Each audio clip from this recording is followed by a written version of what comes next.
যে লোকটা মদ খেয়ে রাস্তায় মাতাল হয়ে পড়ে থাকে ওকে কেউ টনটিটকিরি কাটে না, ও তো পড়েই আছে, কোথায় ফেলবেন?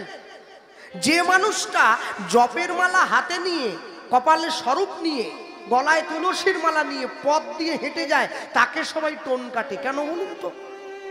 সমাজ জানে ও আমাদের থেকে আগে এগিয়ে যাচ্ছে, ওকে টেনে নিজেদের জায়গায় নিয়ে আসতে। আপনি জীবনে যত ভালো ভালো কর্ম করবেন, সৎ কাজে শত বাধা। কেন বলে? কেন বলে কেন? হ্যাঁ, আমার বাবা আমাকে বলেছিলেন, বৈষ্ণব তো হতে পারবি না, পারলে ভক্ত হয়ে যাস। কেন বৈষ্ণব হব না? বলে হব না নয়, বল পারবো না। বৈষ্ণব সেজে নিতে পারিস, হতে পারবি না। সেজে নেওয়া মানেই তো হয়ে গেল। বলে এত সোজা নেই। চিতাবাঘের গায়েও তো লম্বা লম্বা লম্বা লম্বা দাগ আছে, হলুদের উপরে কালো কালো দাগ আছে না?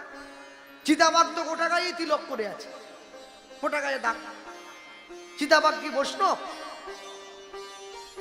বাদুড় সারা জীবন নিরামিষ খাচ্ছে, গরু সারা জীবন নিরামিষ খাচ্ছে, ছাগলে সারা জীবন নিরামিষ খাচ্ছে, ওরা কি বৈষ্ণব হয়ে গেছে? মনে রাখ। তাই বললাম কেন হব না? বলে শোন, শ্লোকটা মনে করে নে। তৃণাদপি শুনিছেন তরোরেব সহিষ্ণুন অমানেন মানদেন কীর্তনীয় সদা হরি। তৃণের থেকে নিচু হয়ে সদা লবে নাম, নিজে নির অভিমান হয়ে অন্যে দিবে মান।